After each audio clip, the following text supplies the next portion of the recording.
지난주에 이어 아사 왕에 대한 이야기를 역대하 15장 본문 삼아 함께 나누도록 하겠습니다. 14장의 이야기, 아사 왕이 왕에 즉위한 이후에 구스 사람 세라가 이끄는 100만의 군대가 쳐들어 왔습니다.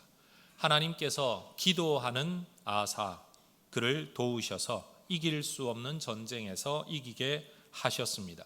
이 모든 승리의 이유는 오직 한 가지였습니다. 내가 준비한 군사력도 아니고 나의 전략과 지혜도 아니고 오직 기도의 응답으로 하나님께서 은혜 베푸셨습니다. 여러분, 천지를 창조하신 하나님께서는 하나님을 인정하는 자들의 탄식을 들으십니다. 우리 하나님을 인정하고 찾고 구하고 부르짖고 의지하고 의탁하는 자들에게 도움을 베푸시는 하나님이십니다. 사무엘의 어머니 한나는 아이를 낳을 수 없는 여인이었습니다. 그런데 그의 탄식을 하나님이 들으시고 자녀를 주셨을 때 그는 하나님을 이렇게 노래했습니다. 사무엘상 2장 6절 7절 여호와는 죽이기도 하시고 살리기도 하시고 저 깊은 음부 지옥 스올 같은 곳에 내리게도 하시고 올리기도 하시고 여호와는 가난하게도 하시고 부하게도 하시고 낮추기도 하시고 높이기도 하시는 분이시다. 여러분, 우리 하나님께 주권이 있습니다. 하나님께서 은혜 베푸시면 얼마든지 높이실 수 있습니다.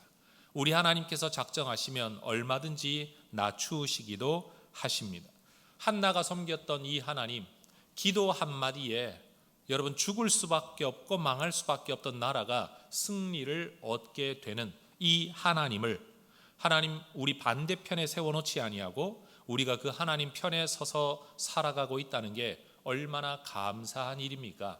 시편의 기록자는 이렇게 노래했습니다. 33편 12절에 여호와를 자기 하나님으로 삼은 나라 곧 하나님의 기업으로 선택된 백성은 복이 있도다.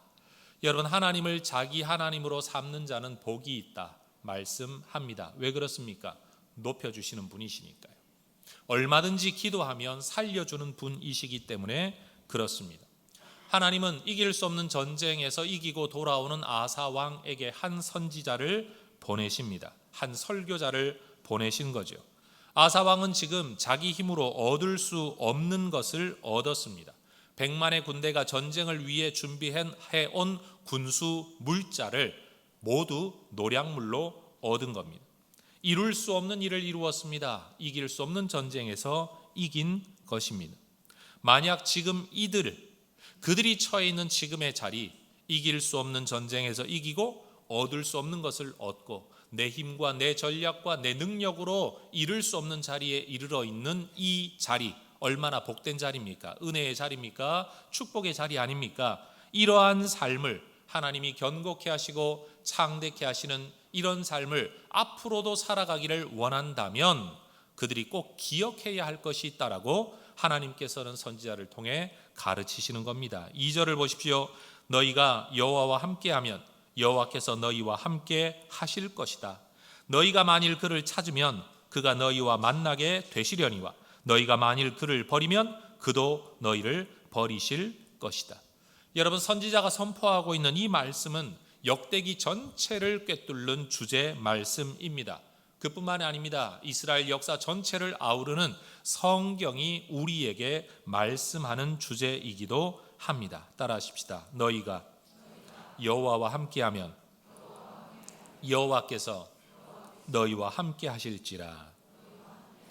여러분, 우리 주님께서도 예수님께서도 신약에서 말씀하지 않으셨습니까? 너희가 구하면 얻을 것이다. 찾으면 찾을 것이다. 문을 두드리면 열리게 될 것이다. 여러분, 성경은 언제나 하나님께 돌아오는 자를 우리 하나님은 받아주신다 말씀하셨습니다. 하나님 마음에 합한 사람이었던 다윗, 정말로 목동으로 살다가 죽어야 했던 한 사람을 하나님께서 부르셔서 왕의 가문으로 만들어 주십니다. 그것도 자신만 잘 되는 게 아니라 그의 자자손손 대대로 왕의 자리를 빼앗기지 않을 거라는 약속을 받았던 사람 다윗은 자기 인생을 마치는 순간에 아들 솔로몬을 불러놓고 이렇게 이야기를 했습니다. 역대상 28장 9절 내 아들 솔로몬아, 너는 네 아버지의 하나님을 알아라. 온전한 마음과 기쁜 뜻으로 그분을 섬겨라. 여호와께서는 모든 마음을 감찰하사 모든 의도를 아시는 분이시다. 네가 만일 그를 찾으면 만나게 될 것이고 만일 네가 그를 버리면 그가 너를 영원히 버리실 것이다. 내가 일생 동안 하나님을 섬겨보니 내가 믿는 하나님은 이런 분이다. 네가 이 하나님을 알면 좋겠다. 어르신들이 좋아하시는 노래 가운데 이런 가사가 있습니다. 서유석이라는 가수가 불렀던 노래인데 제가 노래를 못 부르니까 짧은 한 소절을 여러분에게 들려드리겠습니다.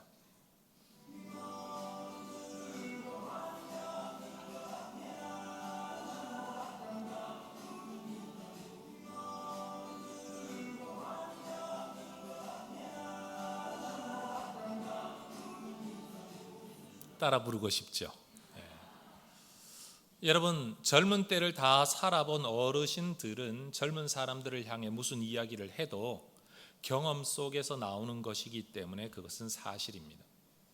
그런데 젊은 사람들이 아무리 지식이 있고 기술에 대한 정보가 있다고 할지라도 연세 드신 어른들의 삶에 대해서 말할 자격은 사실 없습니다. 왜냐하면 살아본 적이 없기 때문에. 지금은 어른들의 삶을 두고 나는 나이 들면 저러지 않겠다라고 말을 하지만 실제로 그 나이가 되었을 때 어떻게 살아갈지는 아무도 장담할 수가 없는 겁니다. 여러분, 만약 다윗이 이 노래를 부른다면 아마 이런 가사로 바꿔 부르지 않았겠습니까? 너 하나님 제대로 섬겨봤냐? 너 말씀에 대하여 순종해 봤냐? 난 해봤다. 너는 말씀 순종하는 게 어렵다고 하는데 너 순종 제대로 해봤냐? 내가 해보니까 나는 엄청난 복을 누렸다. 성도 여러분, 제가 드리는 이 질문에 여러분 마음으로 한번 대답해 보십시오. 여러분 정말로 하나님을 인정하고 하나님 섬기며 하나님의 깊은 은혜 안에 들어가서 하나님께서 주시겠다고 하셨던 그 풍성한 생명과 넘치는 복을 누릴 만큼, 복의 겨울만큼 누려보신 적이 있으십니까? 없다면 그 모든 걸 누려본 다윗의 이야기를 한번 들어보십시오. 너는 네 아버지의 하나님을 배우면 좋겠다. 내가 그 하나님을 섬겨보니 우리 하나님은 누구든지 구하고 찾고 두드리는 자에게 만나 주시더라. 부족해도 온전한 마음과 기쁜 뜻으로 억지가 아니라 즐거움으로 하나님을 섬겼더니 하나님께서 엄청난 복을 주시더라. 내가 하나님을 위하여 뭐라도 조금 하려고 꿈을 꾸었더니 그 일 하지도 않았는데 하나님은 내게 복을 주시더라. 교회 다니고 신앙생활하는 성도들 중에도 가끔씩 이런 말씀하시는 분이 있습니다. 신앙생활하기 참 힘들다. 순종하기 힘들다. 안 된다. 못한다. 라고 말씀하는 분들이 계십니다. 왜 그런지 우리는 충분히 이해합니다. 우리 모두가 동일한 연약함을 가지고 있기 때문입니다. 그러나 우리는 다윗의 이야기를 들어볼 필요가 있습니다. 힘들지만 순종하면 하나님이 베풀어 주신다. 여러분, 세상에서 돈 벌기가 쉽습니까? 어렵습니다. 그렇다고 돈 벌기를 포기하는 사람은 없습니다. 왜냐하면 살아야 하니까요. 여러분, 하나님의 뜻대로 이 땅을 살아가는 것 결코 쉽지 않습니다. 왜 그렇습니까? 우리가 죄성 안에 있기 때문에 그렇습니다. 그렇다고 포기하면 됩니까? 포기하면 살던 대로 사는 겁니다. 하나님의 은혜를 누리지 못하는 겁니다. 온전한 마음과 기쁜 뜻으로 하나님을 섬겨라. 하나님은 우리의 의도를 아시는 분이다. 우리의 중심을 아신다. 우리가 하다가 부족하더라도 하나님은 우리를 은혜 베풀어 주신다. 여러분, 이 성경의 이야기를 우리 모두가 새겨들을 수 있기를 소망합니다. 하나님은 지금 선지자를 통해 아사 왕에게 계속 말씀을 하십니다. 3절 보십시오. 이스라엘에는 참 신이 없고 가르치는 제사장도 없고 율법도 없은 지가 오래되었다. 지난주에도 말씀을 드렸지만 이스라엘 역사 안에서 종교 제도가 사라진 적은 없습니다. 제사장이 왜 없습니까? 율법이 왜 없습니까? 더군다나 하나님이 왜 없으십니까? 그런데 하나님은 말씀하고 계신 거죠. 나는 존재하지만 너희들의 마음 안에 진짜 하나님이 없다. 제사장은 있지만 실제로 너희들은 그 제사장의 말을 듣지를 않는다. 성경책은 가지고 다니지만 너희들은 그 말씀을 너희의 삶의 기준으로 받아들이고 있지를 않다. 어쩌면 오늘 시대와 똑같지 않습니까? 설교자가 설교를 하면 너는 설교자니까 말을 해라. 나는 내 생각대로 살겠다. 설교자가 없는 거죠. 하나님의 이름을 부르고는 있지만 그 하나님의 뜻대로 살려고 하질 않습니다. 하나님을 모시고 구하려고 하질 않습니다. 그 사람 마음속엔 하나님이 없는 거죠. 성경책을 끼고 다니고 성경책을 보관하고 책꽂이에 한 권쯤은 다 있겠지만 어느 누구도 그 성경을 내 삶의 기준으로, 판단의 기준으로 삼으려고 하지를 않는 겁니다. 이럴 때 이스라엘 백성들의 삶은 어떠했습니까? 5절 6절입니다. 그때에 온 땅의 모든 주민이 크게 요란하여 사람의 출입이 평안하지 못하며 이 나라와 저 나라가 서로 치고 이 성읍이 저 성읍과 또한 그러하여 피차 상한 바 되었나니 이는 하나님이 여러 가지 고난으로 요란하게 하셨습니다. 따라하십시다. 요란함, 평안치 못함, 서로 치고 싸움, 피차 상함, 고난으로 요란함. 여러분, 하나님의 말씀 떠나고 하나님 없이, 말씀 없이, 제사장 없이 살아가는 사람들의 삶의 현실이 이것이라고 하나님께서 진단하고 계십니다. 마치 사사시대 같지 않습니까? 여러분, 이것이 하나님 없는 인생들의 삶의 현실일 뿐입니다. 아무리 자기 꾀를 내어 정말 멋지게 행복하게 살기를 원하지만 요란함, 평안하지 못함, 서로 치고 싸움, 피차 상함. 여러분, 이것이 오늘 우리가 살아가는 이 땅의 모습 아닙니까? 서로 살아남으려고 어떻게든 이기려고 물고 뜯고 싸우지만 이긴 사람도 장담하지 못하는 것은 패한 사람은 이미 상처를 입었고 이긴 사람도 머지않아 또 다른 누군가에게 먹힘을 당하게 될 겁니다. 하나님을 생명의 근원으로 삼지 않는 세상에는 여러분 모두가 죽음뿐입니다. 생명의 창조자이신 하나님을 벗어나서는 사는 것 같은 삶, 생명다운 생명을 누릴 수가 없는 겁니다. 여러분, 만물의 질서를 부여하신 우리 하나님, 그 하나님의 손길과 질서를 벗어나면 질서가 깨어지고 그 결과로서의 혼동이 있을 수밖에 없는 겁니다. 여러분, 이러한 무질서 가운데 살아가는 인생들이라고 할지라도 하나님은 언제든지 하나님을 찾고 돌아오면 다시 그들에게 질서를 부여하시고 은혜를 베풀어 주십니다. 얼마나 좋은 하나님이십니까? 4절은 말합니다. 그들이 그 환난 때에 이스라엘 하나님 여호와께로 돌아가서 찾음에 그가 그들과 만나게 되셨다. 여러분, 누구든지 주께로 돌아오면 주님은 그를 받아 주십니다.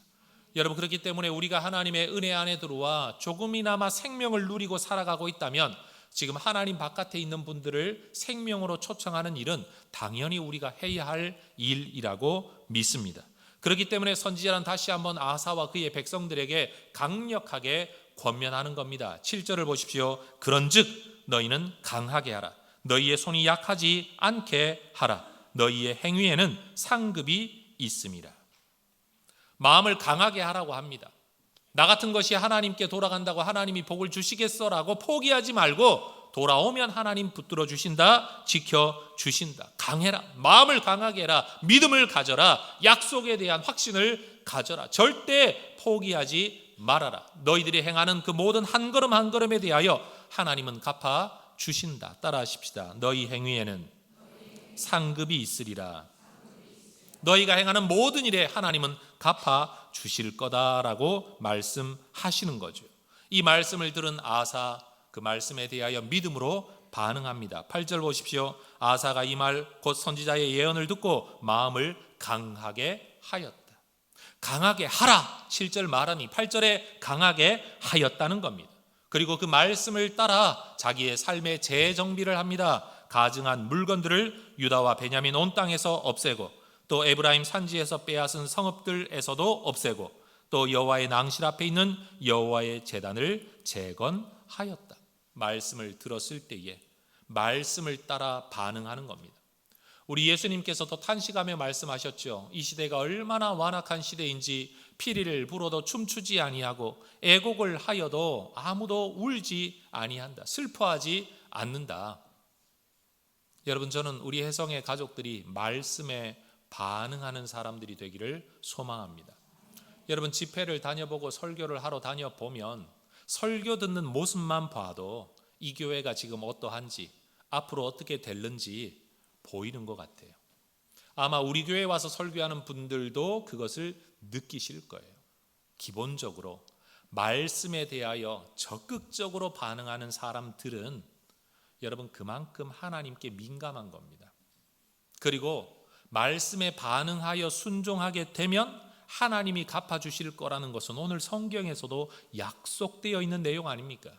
그런데 설교자가 어떤 말씀을 전하든 냉랭하여 반응이 없고, 여러분 그 집회가 있든 없든 부흥회를 하든 말든 이전이든 이후든 아무런 변화가 없다면 사실 그 교회의 생명은 이미 끊어진 것과 다를 바가 없다 진단할 수 있는 겁니다.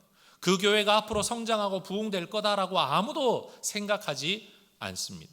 전 우리 모두가 하나님의 말씀 앞에 살아있는 성도들이 되기를 소망합니다.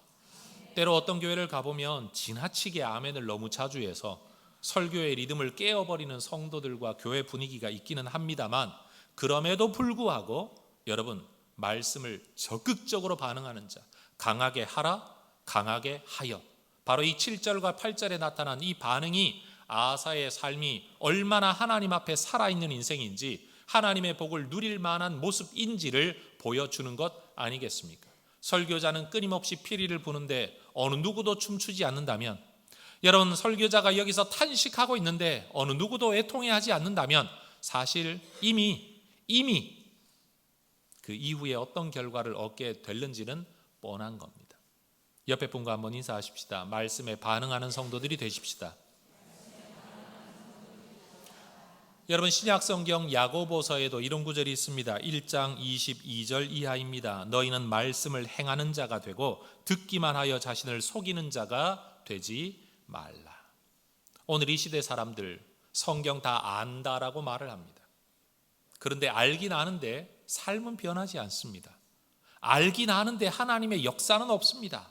경건의 모양은 있지만 능력이 나타나지 않습니다. 그러면서도 문제점을 못 느낍니다. 아니면 문제 없는 척 합니다. 이어지는 23절은 말합니다. 누구든지 말씀을 듣고 행하지 아니하면 그는 거울로 자기의 생긴 얼굴을 보는 사람과 같아서 제 자신을 보고 가서 그 모습이 어떠했는지를 곧 잊어버리거니와 자유롭게 하는 온전한 율법을 들여다보고 있는 자는 듣고 잊어버리는 자가 아니요 실천하는 자니 이 사람은 그 행하는 일에 복을 받으리라. 여러분 실천하는 자는 그 행하는 일에 복을 받으리라. 여러분 이 구절이 7절에 있는 구절과 너무 비슷하지 않습니까? 너희의 손이 약하지 않게 하라. 너희의 행위에는 상급이 있습니다. 너희가 말씀을 듣고 순종하면 하나님이 반드시 갚아 주실 것이다. 여러분 신약이나 구약이나 여러분 하나님의 진리는 동일한 겁니다. 하나님의 말씀 앞에 하나님의 뜻 앞에 반응하면 한 걸음을 나아가면 한 걸음만큼, 두 걸음을 나아가면 두 걸음만큼 우리 하나님께서 반드시 갚아 주실 것이라는 사실입니다. 그래서 야고보서 1장 21절은 이렇게 전제했었지요. 그러므로 모든 더러운 것과 넘치는 악을 내버리고 너희 영혼을 능히 구원할 바 마음에 심어진 말씀을 온유함으로 받으라. 말씀을 받아라. 말씀을 받아라. 말씀을 내치지 말고, 말씀을 걸러내지 말고 말씀을 받아라. 그리고 행해라. 그러면 너희의 삶에 하나님께서 갚아 주실 것이다. 여러분 이런 이유 저런 이유가 있기는 하겠지만 여러분 이전에 없던 복을 누리며 이전에 없던 은혜를 누리며 이전에 없던 하나님의 역사를 보려면 하나님의 말씀 앞에 이전에 없던 순종을 해야 합니다. 내 마음속에 정해둔 어떤 선이 있어요. 저도 여러분도 알고 보면 어떤 사람과 관계를 맺는 일정한 선이 있고, 그렇죠? 내가 삶을 살아가는 일정한 패턴이 있듯이 하나님의 말씀에 대하여서도 신앙에 대하여서도 자기 나름대로 정해둔 어떤 선이 있어요. 내가 교회 생활한다 그러면 주일 1부 예배만 간다, 2부 예배만 간다, 3부 예배만 간다, 그 이상은 참여하지 않는다. 자기가 정해둔 선이 있어요. 헌금을 하면 내가 최소한 여기까지는 하겠다. 자기 선이 다 있는 겁니다.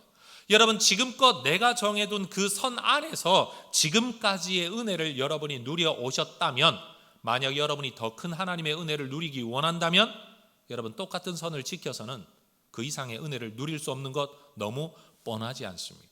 내 몸무게 조절을 원한다면 먹는 양을 조절해야 변화가 있고 움직이는 양을 조절해야 변화가 있듯이 우리의 신앙에서도 이전에 없던 은혜를 누리기를 원한다면 뭔가 조절해야 되는 것 아니겠습니까? 여러분, 내가 정해둔 어떤 선에서 한 걸음만이라도 하나님께로 말씀애로 더 다가가는 여러분 되시기를 축복합니다. 분명 이전에 없던 은혜를 누리게 될 것이라고 오늘 이 성경은 우리에게 약속하고 있습니다. 여러분, 아사의 신앙개혁의 의지가 얼마나 불타올랐던지 여러분, 그의 개인에 멈추지 않고 전 국가적으로 개혁운동이 일어납니다. 11절 마지막 그들이 함께 모여 여호와께 제사를 지냅니다. 12절 또 마음을 다하고 목숨을 다하여 조상들의 하나님 여호와를 찾기로 그들이 언약을 합니다. 13절 이스라엘 하나님 여호와를 찾지 아니하는 자는 대소 남녀를 막론하고 죽이는 것이 마땅하다. 무섭지요? 하나님을 찾지 않는다고 죽이겠다고 말할 만큼 그들의 언약은 불타올랐습니다. 14절 무리가 큰 소리로 외치며 피리와 나팔을 불어 여호와께 맹세합니다. 실제로 그들이 어떻게까지 실행을 했는지는 잘 모르지만 최소한 그들은 모여서 결단의 대회를 했습니다. 결심의 대회를 한 겁니다. 우리가 하나님을 찾자, 하나님 붙들자, 하나님 외에는 답이 없다. 우리가 이길 수 없는 전쟁에서 이기지 않았냐? 우리가 저 구스 사람 세라의 100만의 군대를 이긴 게 우리 힘 때문에 된 거냐? 하나님 때문에 된 것 아니냐? 우리가 하나님을 붙들고 살면 하나님은 이런 일을 우리에게 계속 허락하실 것이다. 결심하자. 누구든지 하나님 찾는 일에 동참하지 않으면 그 사람은 죽어도 마땅하다. 정말 두려울 만큼 강력한 결단을 그들이 행하고 있는 겁니다. 여러분, 이 백성들의 결단을 아사 역시 구경하지 않았습니다. 16절 같이 한번 읽어볼까요? 아사 왕의 어머니 마아가가 아세라의 가증한 목상을 만들었으므로 아사가 그의 태우의 자리를 패하고 그의 우상을 찢고 빻아 기드론 시냇가에서 불살랐다. 여러분, 아사 왕의 어머니 마아가라고 되어 있지만 여러분, 열왕기를 보면 사실 이 마아가는 아사 왕의 할머니입니다. 어머니라는 단어가 때로는 어머니로 때로는 할머니로 해석되어지기 때문에 그의 아버지 아비야가 3년 만에 세상을 떠났기 때문에 할머니는 태우의 자리를 지키고 있었고 아들 죽고 손자가 즉위하고서도 여전히 할머니가 태우의 자리에 있었다는 거예요. 그런데 여러분, 이 할머니가 왕궁 한 복판에서 아세라 목상, 풍요의 상징, 여러분 이 목상을 만들어 섬기고 있었다는 겁니다. 아사는 이 일 때문에 할머니의 태우의 자리를 빼앗아 버립니다. 이 나무를 찢고 빻아서 전부 다 불태워 버립니다. 아사의 결단을 보여주는 거죠. 여러분, 아사는 신앙의 개혁에 있어서 이렇게까지 남에게만 요구하지 아니하고 내 삶, 내 인간 관계, 여러분 혈연 관계까지도 어쩌면 의를 끊을 만큼 결단력 있는 신앙의 모습을 보여줍니다. 그것만이 다가 아닙니다. 18절을 보면 그가 또 그의 아버지가 구별한 물건과 자기가 구별한 물건 곧 은과 금과 그릇들을 하나님의 전에 드렸다라고 말을 합니다. 여러분, 8절에서도 이 신앙개혁의 한 모습이 아사에게는 여호와의 제단을 재건하는 것이었습니다. 여러분, 여호와의 단이 없었다, 새로 설치했다가 아닙니다. 이미 있는 단이었지만 버려진, 허름한, 낡은, 파손된, 그럼에도 불구하고 신경 쓰지 않았던 제사의 제단을 그는 재건합니다. 그리고 성전에서 제사에 필요한 여러 그릇들과 물질들을 내어드렸다라고 말합니다. 여러분, 이스라엘 전체 역사에서 신앙개혁은 언제나 성전을 시작점으로 중심으로 이루어졌습니다. 성전을 세운다는 것을 우리 하나님께서는 솔로몬이 복받을 큰 이유로 삼으셨습니다. 그 이후로 성전을 보수하는 자, 성전을 재건하는 자, 성전을 살피는 자, 성전을 돌보는 자에게 우리 하나님은 큰 은혜를 베푸셨습니다. 왜요? 성전은 단순한 건물이 아니었기 때문입니다. 언제나 사람들이 하나님께로 돌아오려고 할 때는 그동안 방치되어 있었던 성전을 먼저 살피는 것이 유대의 역사였다는 사실입니다. 저는 오늘날도 동일하다고 믿습니다. 여러분, 예배당이 성전은 아닙니다. 그러나 한번 생각해 보십시오. 내가 신앙에 대하여, 하나님에 대하여, 하나님의 신앙 공동체에 대하여 관심을 가지게 되고 열정과 사랑을 품게 되면 당연히 교회당이라는 건물도 귀하게 여기게 되는 겁니다. 죄송한 표현이지만 여러분, 인생을 살고 삶을 살아가다가 내가 속해 있는 이 가정에 대한 애착과 사랑을 잃어버리게 되면 여성들에게 나타나는 가장 큰 증거 가운데 하나가 집안의 살림에 마음을 잃어버린다는 거죠. 살림을 애착을 가지고 하지 않는 여성들의 집안은 죄송합니다, 대부분 지저분합니다. 정돈되어 있지 않습니다. 이건 성격의 문제를 넘어서는 겁니다. 여러분, 남자들도 마찬가지입니다. 내가 직장 생활을 하는데 내가 이 회사에 대한 마음을 잃어버리기 시작하면요, 점점 애착이 떨어집니다. 일에 대한 꼼꼼함이 떨어집니다. 열정이 떨어집니다. 어떤 일이 어떻게 돌아가든지 신경 쓰지 않게 됩니다. 여러분, 이것이 사람이라는 존재예요. 내가 마음을 품게 되면 내가 하는 일, 내가 생활하는 공간, 내가 관계를 맺는 사람들에 대하여 애착을 가지게 되는 겁니다. 여러분, 정말 초췌하게 살던 총각이 결혼을 합니다. 그러면 얼마 시간이 지나지 않아 사람이 굉장히 멋져집니다. 이유가 뭡니까? 사랑하는 아내의 손길이 남자에게 닿을 때 여러분, 사람이 빛이 나기 시작합니다. 여성들도 남편의 사랑을 많이 받는 여성들에게서는요, 빛이 납니다. 근데 사랑 못 받는 여성들은 죽을 상을 하고 다니는 거죠. 건물도 마찬가지고 타고 다니는 차도 마찬가지입니다. 애착을 가지고 꾸미고 닦고 청소하고 가꾸는 사람이나 건물과 물건은요, 여러분, 빛깔이 다릅니다. 제 말에 동의하실 수가 있습니까? 우리가 정말로 하나님을 사랑하게 되면 아사 왕이 그랬던 것처럼 이후로 히스기야도 그렇고 요시야도 그렇고, 여러분, 하나님의 신앙 안으로 돌아오려고 했던 사람들은 언제나 성전을 돌아보고 귀하게 여겼습니다. 여러분, 이 예배당에 들어오는 순간 정말로 이 예배당을 사랑하는, 하나님을 사랑하기 때문에 이 예배당을 사랑하게 되는 사람들의 손길로 인해서 여러분, 구석구석이 광채가 나는 그런 교회가 되기를 주의 이름으로 축원합니다. 여러분, 정말로 하나님의 전, 우리가 예배하는 장소, 우리가 예배하는 처소를 귀히 여기는 성도 여러분들 되시기를 주의 이름으로 축원합니다. 사실은 어쩌면 그것이 신앙개혁의 가장 첫 출발점이 될지도 모릅니다. 그뿐만이 아닙니다. 아사가 드렸던 예물, 여러분, 그는 아버지가 구별한 물건도 드리고 자기가 구별한 물건도 하나님께 드립니다. 3년 만에 세상을 떠나버린 아버지, 물론 그 3년은 왕으로 즉위한 이후 3년입니다. 여러분, 하나님께 드리려고 뭔가 꿈을 꾸고 있었는데 그동안 아사는 그것을 무시하고 있었습니다. 외면하고 있었습니다. 하나님을 향한 아버지의 작은 열망, 그거 내 거 아니라고 생각하고 있었습니다. 그런데 하나님의 성전을 돌아보려는 생각이 나니까 아버지도 성전을 위해 뭘 하려고 했었지가 기억나기 시작한 겁니다. 그래서 내가 예물을 드릴 때 아버지가 드리려고 준비했던 예물도 함께 드렸다는 겁니다. 여러분, 원래 그런 거예요. 신앙생활 안 할 때는 교회를 향해, 성도들을 향해, 하나님을 향해 여러분 아내 또는 배우자, 부모님이 하려고 했던 게 나한테는 시큰둥 별 일이 아닙니다. 그런데 내가 은혜를 받고 하나님을 더 잘 섬기려고 하다가 보면 남들이 하나님을 섬기려고 했던 그 일이 참 귀해 보이죠. 그것을 도와주려고 합니다. 챙겨주려고 합니다. 여러분, 이게 신앙의 개혁입니다. 여러분, 성경은 우리에게 엄청난 일을 해라, 엄청난 개혁을 해라 말하지 않습니다. 그저 우리가 신앙생활하고 있는 이 자리, 하나님께 예배드리는 자리를 귀히 여기고 하나님께 드리려고 했던 것 드리고, 드려야 마땅한 것 드리고, 돌보아야 마땅한 것 돌보고, 내 삶을 돌아보아 말씀 기준 안에서 없애야 할 습관들은 없애고 회복해야 될 습관들은 회복하는 것, 여러분, 이게 바로 신앙의 개혁이라는 겁니다.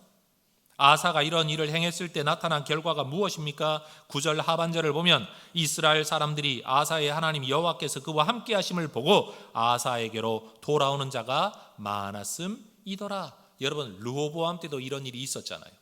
그가 하나님을 섬겼더니 북이스라엘의 여로보암 통치하에서 신앙을 흐트러버린 이 땅을 떠나 남쪽으로 이민 온 사람들이 많았다. 그래서 르호보암을 강성하게 하였다. 우리가 이미 성경에서 살펴본 이야기 아닙니까? 똑같은 일이 아사 시대에도 일어나는 겁니다. 끼리끼리 논다는 말이 있습니다. 자석의 법칙이라는 말이 있습니다. 여러분 우리 주변에 누가 모여듭니까? 노는 것 좋아하는 사람 주변에는 노는 것 좋아하는 사람이 모여들게 되어 있습니다. 그런데 성경을 보십시오. 아사의 하나님 여호와께서 그와 함께 하심을 보고 찾아오는 사람들, 우상 섬기려고 찾아오는 사람이 아닌 겁니다. 하나님이 함께 하시는 것을 보고 찾아오는 사람들, 그들은 하나님을 사모하는 사람들이지요. 신앙의 열정을 가진 사람들인 겁니다. 여러분이 기도하는 사람이 되면 여러분 주변에 기도하는 사람들이 모여들 겁니다. 여러분이 말씀을 사랑하는 사람이 되면 말씀 사랑하는 사람들이 모여들 겁니다. 책을 읽기를 좋아하면 책 좋아하는 사람들이 모여들게 될 겁니다. 따라하십시다. 영적으로도 끼리끼리 놉니다. 여러분 우리 교회는 어떤 사람들이 찾아옵니까? 우리는 예수 믿지 않는 사람들을 여러분 주께로 인도하는 교회가 되어야 합니다. 그런데 여러분 우리가 적극적으로 나서서 누구를 데려오지 않더라도 우리의 모습만 보고 그 모습이 좋아 보여 찾아오는 사람들이 분명 있습니다. 여러분 기도하는 사람들, 하나님의 은혜를 사모하는 사람들, 하나님 뜻대로 살려고 하는 사람들이 여러분 주변에 모여들기를 축복합니다. 믿음대로 살려고 힘쓰니 믿음대로 살려는 사람들이 모여든 겁니다. 그뿐만이 아닙니다. 15절 온 유다가 이 맹세를 기뻐한지라 무리가 마음을 다하여 맹세하고 뜻을 다하여 여호와를 찾았으므로 여호와께서도 그들을 만나 주시고 그들의 사방에 평안을 주셨더라. 아사라고 이야기하면 우리는 평안, 솔로몬 그러면 지혜. 여러분 성경은 끊임없이 반복적으로 아사의 삶에 하나님이 주신 은혜는 평안이다라고 말을 합니다. 19절도 말합니다. 이때부터 아사 왕 제35년까지 다시는 전쟁이 없습니다. 다시는 전쟁이 없으니라. 하나님이 주신 평안을 확증짓는 말입니다. 한번 따라해 볼까요? 말씀, 순종, 질서, 평안. 이게 하나님 나라 원리입니다. 여러분 하나님을 사랑하는 사람들은 하나님의 말씀을 하나님의 말씀으로 받습니다. 그리고 그 말씀 따라 순종합니다. 그러면 하나님이 원하시는 삶의 질서가 내 인생에 형성됩니다. 하나님의 말씀에 따라 질서가 잡히면 우리 삶에는 평안이 임합니다. 여러분 우리 삶에 평안이 없는 이유가 뭡니까? 질서가 깨어져서 그런 거거든요. 왜 질서가 없습니까? 기준이 없기 때문에 그런 겁니다. 순종하지 않기 때문에 그런 겁니다. 여러분 하나님의 말씀에 대하여 순종함으로 삶의 질서가 잡혀 하나님 주시는 평안을 누리는 성도 되시기를 축복합니다. 그런데 이렇게 아사가 믿음의 삶을 열심히 살았음에도 불구하고 아사의 인생에는 허점이 있었습니다. 17절 한번 보십시오. 산당은 이스라엘 중에서 제하지 아니하였으나 아사의 마음이 일평생 온전하였더라. 이 구절만 놓고 보면 뭔가 말이 여러모로 맞지 않아 보입니다. 뭐가 맞지 않냐? 첫 번째, 산당을 제하지 아니하였다. 14장 3절을 보면 아사 초기에 이런 신앙개혁이 있었습니다. 이방 제단과 산당을 없애고 주상을 깨뜨리며 아세라상을 찍었다. 분명 아사는 산당을 없앴습니다. 그런데 어느 시점에서인가 산당을 제하지 아니하였다라고 말을 합니다. 이게 어떤 모순이죠? 성경이 거짓말을 말하고 있거나 과장을 말하고 있는 게 아닙니다. 신앙의 어떤 때에는 산당마저도 허물고 살았지만 또 어떤 신앙의 때에는 그 정도는 내버려 둬도 되겠다라고 허용하고 말았다는 겁니다. 여러분 우리 삶에도 그럴 때가 있잖아요. 은혜 받아서 뜨거울 때는 이것까지 행하다가 여러분 은혜가 식어지고 뜨겁지 않을 때는 뭐 그까짓 거 뭐 하고 허용하는 일관성 없는 모습. 우리는 바로 아사의 모습에서 인간의 연약함을 발견하게 됩니다. 그런데 뭐가 감사한 일입니까? 산당을 없애지 아니하였음에도 불구하고 성경은 아사의 인생을 두고 말합니다. 아사의 마음이 일평생 온전하였더라. 여러분, 살다가 보면 못할 때가 있습니다. 신앙적으로 살아보겠노라고 고백도 하고 결단도 하고 노력도 하지만 여러분, 내 삶의 구석구석을 들여다보면 앞뒤가 안 맞고 이쪽과 저쪽이 다르고 말과 행실이 다를 때가 우리는 있습니다. 해도 안 되는 게 있습니다. 해야 하는 줄 알지만 못하는 것도 있습니다. 그렇지만 여러분, 기억해야 됩니다. 성경이 말하기를 모든 것을 완벽하게 살지는 못했지만 그래도 일평생 마음만큼은 온전했다. 여러분, 이 평가를 우리가 예수님 앞에서 들을 수 있기를 주의 이름으로 축원합니다. 일을 하다가 보면 끝내지 못할 수 있습니다. 열심으로 잘하려고 했는데 여러분, 잘 안 될 때도 있습니다. 그때 세상은 일만 두고 평가하겠지만 하나님은 일만 두고 평가하지 아니하고 네가 하는 일은 실패했지만 원하던 대로 되지는 않았지만 나는 너의 마음의 중심을 안다.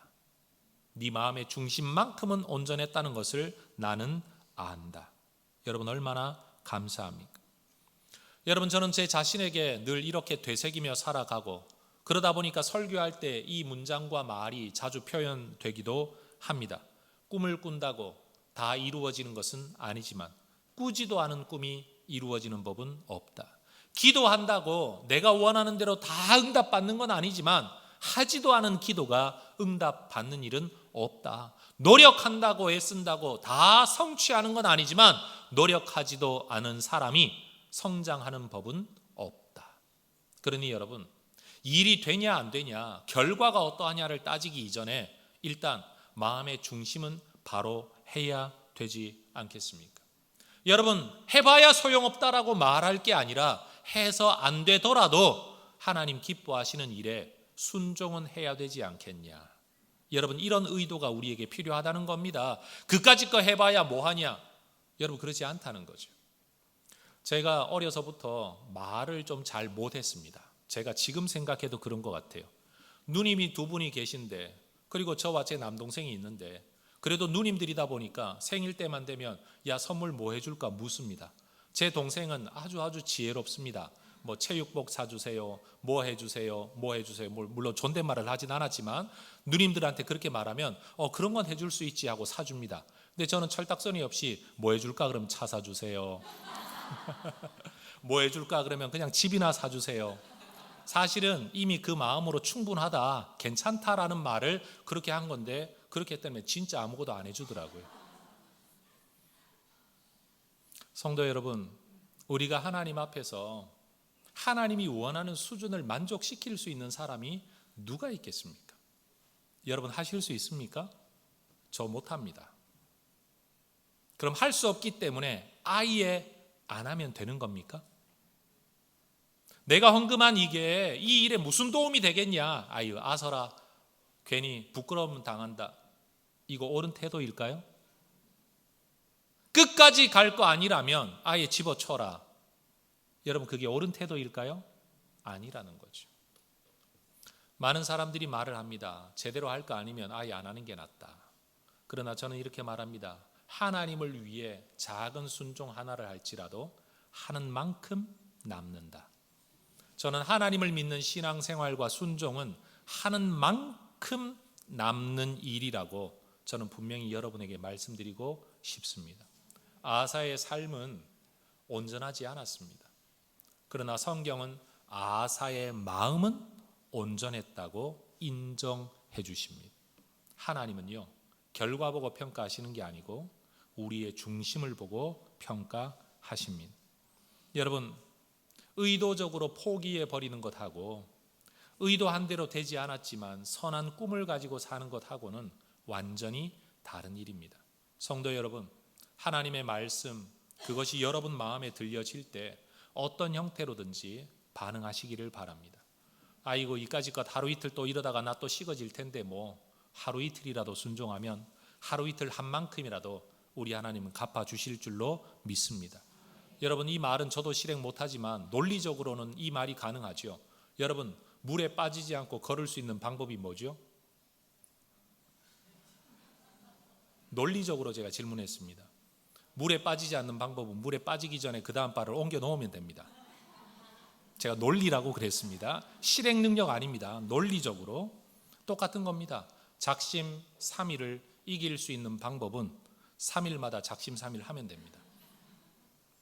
우리가 하나님의 말씀을 듣고 아예 포기해버리고 나는 안 된다, 해봤더니 안 된다가 아니라 말씀 듣고 어떻게든 해보려고 하루라도 단 1시간이라도 여러분 뭔가를 순종하면 하나님은 반드시 갚아주십니다.